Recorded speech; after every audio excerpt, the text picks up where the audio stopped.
ସେ ଦେଖନ୍ତୁ ଏଇଟା ଆମେ ଲାଷ୍ଟ ମୁଣ୍ଡରେ ଅଛୁ ଆଉ ଏଇ ଗଛର ଏପଟର ବହୁତ ହେଇଛି କିନ୍ତୁ ଏଇ ଦେଖନ୍ତୁ ସେ ସମସ୍ତେ ଆମେ ସୁନୀଲ ସବୁ ପୁରେଇ ସାରିଲୁଣି ଆମେ। ହ୍ୟାଲୋ ଗାଇସ୍, ମୁଁ ଆପଣଙ୍କର ସୌମ୍ୟ ଓଡ଼ିଆ ବ୍ଲଗର। ଦେଖନ୍ତୁ ଆସିକି ଆମେ ପହଞ୍ଚି ସାରିଲୁଣି ଗୋଟେ ବଢ଼ିଆ ଜାଗାରେ। ଏପଟେ ଦେଖନ୍ତୁ ଏଇଟା ହେଉଛି ରାଜା ଉଆସ। ମୁଁ ଆମ ସାଙ୍ଗ ଆସିସାରିଲୁଣି ଏଠିକି। ଆସୁଛୁ ଦେଖନ୍ତୁ ଭିଡ଼ିଓ ଟିକେ ବନାହେବ ଆଉ ସହିତ ଆମ୍ବ ନେବାକୁ ଆସୁଛୁ ଏଠିକି।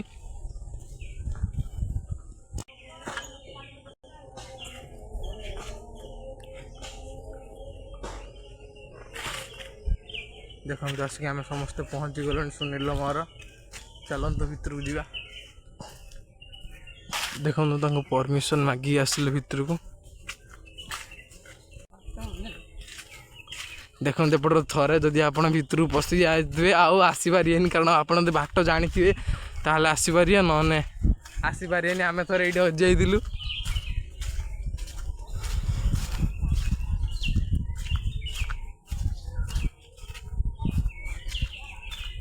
ତ ସହିତ ଆମ ହେଇନି ନା କ'ଣ?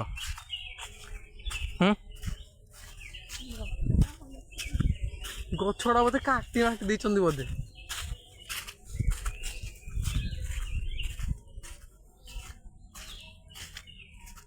ଆଉ ଯୋଉ ରାଜାଙ୍କର ସମାଧିଟା ଥିଲା ବେ, ଏ ସମାଧିଟା ଥିଲା ହଁ ସେଇପଟର। ଏଇ ଭିତରେ ଦେଖ,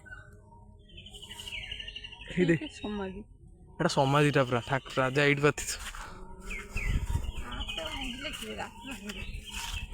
ତ କିଛି ନାହିଁ, ଗଛ ଫଛ କାଁ ବା ଏପଟର ଗଛଟା ସବୁ ମରିଯାଇଛି।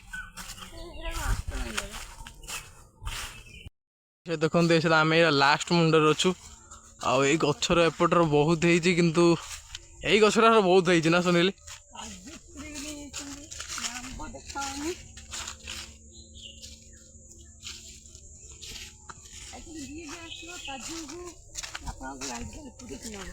ନହେଲେ ଏଠି ତାଙ୍କ ଘର ଲୋକ ସେଠି ତମ ସେକିକି ତମର କାଜୁ ବନେଇଦେବେ ସେଠି। ସେଠି ଆମେ ଆଇଲେ ଆଉ ତମ ପରମିସନ୍ ମାଗିକି ଆଇନୁ ଯାଉଛୁ ଭିତରକୁ। ସେ ନହେଲେ ଛାଡ଼ି ନଥାନ୍ତେ ଆମକୁ, ଏଇ ସହିତ ପୁଣି ଘରକୁ ଯାଇଥାନ୍ତେ ପଡ଼ିଥାନ୍ତା।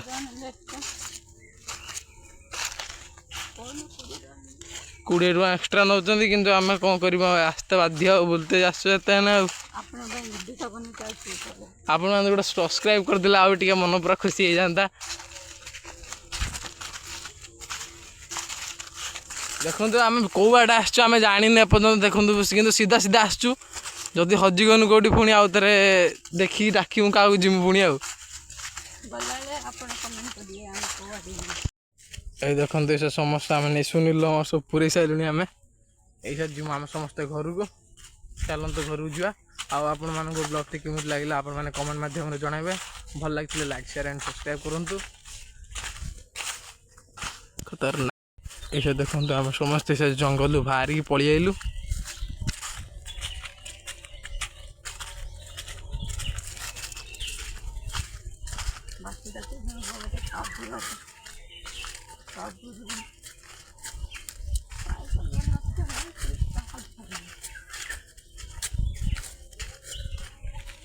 ଏ ଦେଖନ୍ତୁ ଏପଟଟା ହେଉଛି ରାଜାଙ୍କର ବିଲ୍ଡିଂଟା। ଏପଟ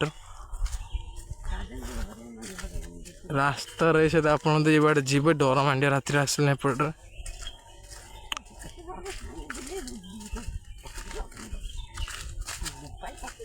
ରଖୁଛି ର।